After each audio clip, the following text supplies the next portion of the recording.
So imagine you're sitting in an office for over 3 hours at the airport when you're ready to have an amazing vacation. And the military, and they're masked, and they come up and they have the guns, and the detective comes forth and in Spanish says, "You have a warrant for your arrest, and you're being charged with sexual abuse of an 18-year-old girl."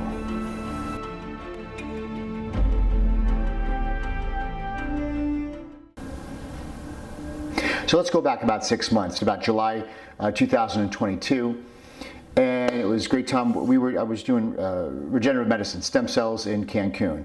Probably one of the greatest technologies ever. It was myself, my really good friend Dr. Chris, and for the purpose of these series, we'll call him Dr. X. Okay, we had some high-end patients, and we take them out and have a good time, right? So, but he really was invested in no option patients and stuff like that, and we brought a lot of high-end celebrity and athletes coming in. So there's a time where he just didn't want me there, and he had told my other partner, Dr. Chris, he's like, "Yeah, Dr. X said that you were like groping his niece." I'm like, "Who?" And he said the name. I'm like, "Who the fuck is that?" Like, and I'm not saying arrogantly. I'm like, "Do you know who I hang out with, like type of girls?" I'm like, it's like, and it was one of those like, you ever been in something and someone accused you of something? And it was one of those like, dude, shut the fuck up. Like whatever. No. And that night happened. We went to a really cool place. One of my clients was there. We all went out to dinner. So it was Dr. X and his 6'4" girlfriend, his 2 nephews and his 2 nieces, right? So it was like the whole family. So imagine like it was like Thanksgiving dinner, and they all went to like a dance club and stuff like that. And so we're all there. So imagine you're in like. The whole family's there, right? And my client's there. And they're the whole entire night. So to hear this accusation, I was like, what are you talking about? Like, you're ridiculous. But I just know it was just a way of trying to get me out. So like, listen, we want you. I'm like, fine. Then you just owe what I put into you. You owe me $175,000. And they agreed they would pay me $5,000 a month for like 36 months, or like it was forever. Whatever, all right, screw it. I'm not going through this bullshit again, because we had type of incidents before, but nothing ridiculous like this. But you just put it off, because nothing happened, and I have all the proof to do it, and you put it off because you don't even care. That was July. So Monique and I, we're spending time. We're going to go to for New Year's. We're going to go to Cancun, and then we're going to go to Tulum for New Year's. And it was like a great week, right? Amazing villa, amazing things to do, like awesome. So we're there, and we fly in. It's all exciting. We're planning this, and we go to the airport at Cancun, and we hand in our passports. And my passport just kind of like, hey, listen, like we need a second interview. I'm like, sure, no problem. So I'm in that interview, 1 hour, 2 hour, 3 hour. They're like, hey, have you ever like been in trouble with the law? I'm like, no, I'm 46 years old, never been arrested. I'm a doctor. I'm like, clean. Well, I'm like, nothing, probably a mistake, no big deal. Then like 3 hours, and Monique's like, what's going on? She has all the bags. Then the military, this like that, the face mask on, everything. And I knew I was in trouble when they were like this, like the big guy. I'm like, here we go. And the guy walks in, and he goes, we have a warrant. There's a warrant for your arrest. I'm like, a warrant for what? What happened? For you're being charged with sexual abuse. So I was like, sexual abuse? Like what? And so automatically I'm like, I don't even know. I'm like, sexual abuse? Where's this coming from? And I didn't even think about it. Then I started realizing, I'm like, was it Dr. X's bullshit thing? Like, did they finally do it? Well, evidently what happened. And just think, imagine if someone sexually assaulted or abused your daughter, okay? And you're a lawyer.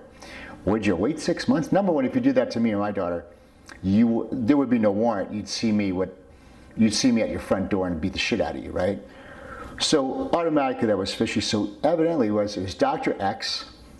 He got his 18-year-old niece to agree, which is ridiculous, and his brother, who was a lawyer, right? And they made up the whole thing. And she agreed. It's absolute bullshit. So they take me there. So just picture, we're in the airport, right? Crazy. Now these guys, like, there's a bunch of guys. There's three soldiers on my left side, 3 soldiers on my right side. Then you have the detectives walking in front of me, back of me. I'm walking through the baggage claim. It's like something from a movie. You would think like I'm straight out like crazy wanted on the wanted list. And then Monique's like following. She has all our bags, stuff like this. And the detectives gave her a ride to the police station. So we get to the police station, they're doing all this stuff, they read me my rights, not in English, which is, I found out later, was bullshit, and I'm on my phone, and I'm handcuffed, right? So I took a picture of me being handcuffed. Now just think about 18 hours before, I'm at this wonderful restaurant, Tris, with my friend Dr. Mick and Monique and Chef Austin. Like, you probably know him from now, Joe Rogan. Like, there's the most famous meat plate in the world. It's like a $1,500 meal, and literally less than like 15 hours later, I'm in handcuffs in a Mexican jail. So I said, do you have the bathroom? I want to use it. I went there, and the jail cell was disgusting. It was horrible. I'm like, shit, I'm glad. They said you're going to a recreation center. I'm like, glad, because this place is disgusting. Well, they took everything. They took the phone, and I gave Monique my phone, and here's that. And the whole time I'm texting people, Chris, this. And I said, Chris, call Dr. X and tell him to drop this bullshit, these charges. Like, they're taking me to jail. And I'm trying to get in touch with all my friends, lawyers, whatever. You only have so much time. The U.S. Embassy, by the way, guys, worthless. The U.S. Embassy is worthless. I got on the phone with some lady who was at her house. She's like, I'll email you some lawyers. I'm like, we don't have time. Like, this is happening now.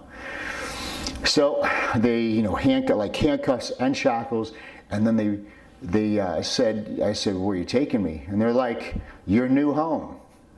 And then they took me over to the main prison in Cancun. So we get out there, it's the main prison, and this is like a movie, guys. So you go in there, and I'm trying to process this stuff, and like, it was the most humiliating thing ever.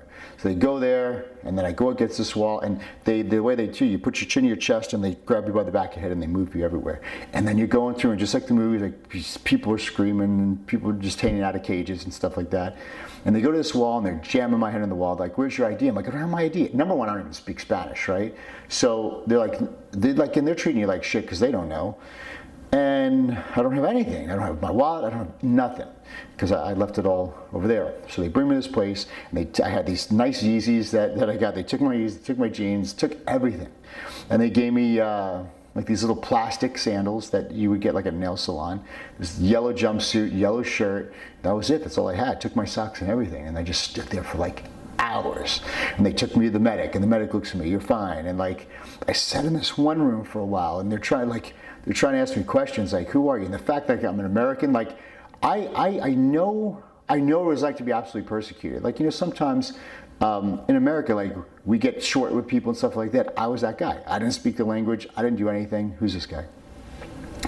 And then, again, gringo, oh yeah, like, your new home. And then they slowly walked me to what I call the prison of prisons.